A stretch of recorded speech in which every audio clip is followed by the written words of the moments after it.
तरह पौधा को भी एक संतुलित मात्रा खाद की आवश्यकता पड़ती है। तो जो मैं बोला कि एक अंधाधुंध खाद, एक लिमिट सीमिट खाद देखा जाए तो अगर अनुपात में चलता है सब चीज, अनुपात का जैसे कि एक समझने के लिए किसी मेथड को है ना अपनाना पड़ेगा ना। जैसे फटाका बनाते हैं, फटाका सब सुनते हैं, फोड़ते हैं, जानते हैं सब चीज। फटाका बनाने का है कि कोयला, सोना और गंधक, अगर उसको अनुपात में नहीं मिलाओगे तो फूटेगा क्या? नहीं फूटेगा। तो उसका अनुपात को जानना जरूरी है। तो फटाका बनाने वाला फटाका बनाने का तरीका जानता है तभी तो आवाज करता है। हम लोग उसको बनाएंगे तो उसका अनुपात नहीं जानेंगे तो आवाज कुछ टाइप का हो जाएगा। तो उसी तरह से खेत में अगर हम खेती कर रहे हैं तो हमारा खेत का मिट्टी अगर खराब हो रहा है तो उसको जानना समझना जरूरी है। शासन की ओर से मिट्टी परीक्षण भी कराई जाती है, तो उसमें सैंपल देते हैं हम लोग, तो कभी कभी रिपोर्ट के हिसाब से भी खेती करवाते हैं। तो खेती में जो खाद का उपयोग हो रहा है आज की स्थिति में देखा जाए तो संतुलित मात्रा में खाद फसल को भी चाहिए। क्यों कि अधिक मात्रा में रासायनिक खाद डालेंगे तो आज गोबर के खाद की पूर्ति हो जाएगा। किसी घर में 2000 लोग होंगे, ऐसा बात नहीं है कि आदमी धुआं बना के रखे होंगे, बाकी 90% से 95% आदमी के घर में खाद नहीं, गोबर खाद, तो उसका भी व्यवस्था गवर्नमेंट की है। उठान के उसमें उसका चर्चा बाद में करेंगे। तो जो रासायनिक खाद हम आज की तारीख में उपयोग कर रहे हैं, किसी ने देखा सुना होगा कि जो खाद urea, DAP, super phosphate, potash जो लेते हैं उसमें क्या क्या रहता है उसको तो जानते हो आप। ये बढ़ाने वाला है, यूरिया जानते हो कोई बढ़ने वाला बढ़ाने वाला है, सुपर फास्फेट क्या है गड़बड़ को करने वाला है, पोटाश क्या है आनुवंशिक गुण और रोग से रोगिता क्षमता लाता है, इसको तो सब लोग जानते हैं। बाकी उसके डालने का जो तरीका है, एक समय अवधि कब काम करता है और किस प्रकार काम करता है उसको जानोगे बारीकी को, तभी उसका उपयोग में बदलाव या परिवर्तन करना होगा। तो जो सुपर फास्फेट लेते हैं वो कितने किलो का रहता है? 50 किलो है ना। 50 किलो का बॉडी में लिखा रहता है, उसमें लिखा रहता है 16%। 16% माने 100 किलो में 16 किलो होगा, ठीक है। तो जो सुपर फास्फेट या राखड़ का जो बॉडी है उसमें स्टूल का मात्रा है।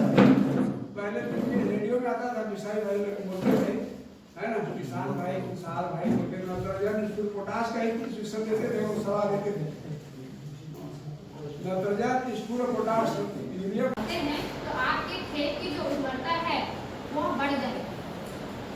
साथ ही उसमें जो फसल में जो कीड़ा लगता है जिसके लिए आप 5000 7000 का जो उसमें दवाई का छिड़काव करते हैं अलग अलग प्रकार का, वो भी कम हो जाएगा। क्योंकि उसके बाद जो क्रॉप की जो फसल की जो क्षमता होती है ये सब रोगों से लड़ने के लिए वो बढ़ जाता है। तो इसके बहुत सारे फायदे हैं, अलग अलग तरीके से आप लोगों को कई बार सुनने को मिला होगा। मूल चीज ये है कि हमको जैविक खेती को प्रोत्साहन मिलता है और ये हमारे हित के लिए।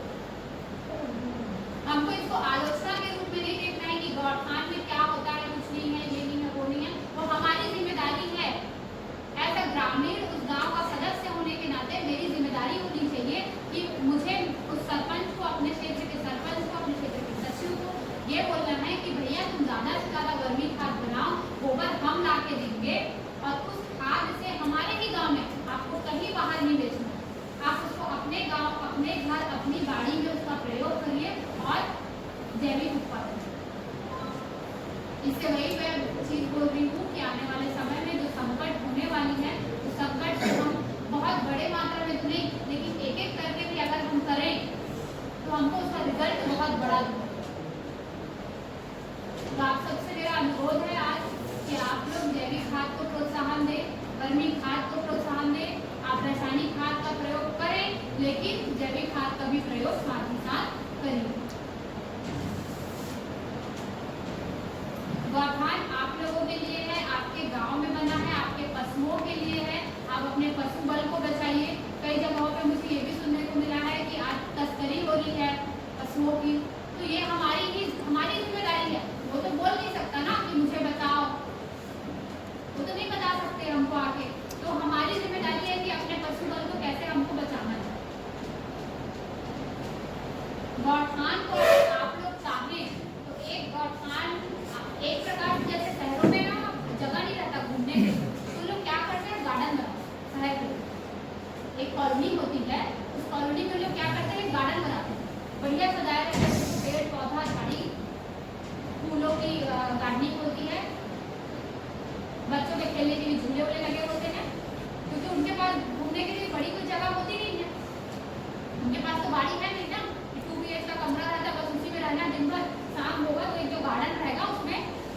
पढ़ाई करके, उसको बहुत अच्छा लगता है, तो वो जबरदस्ती बनाया गया।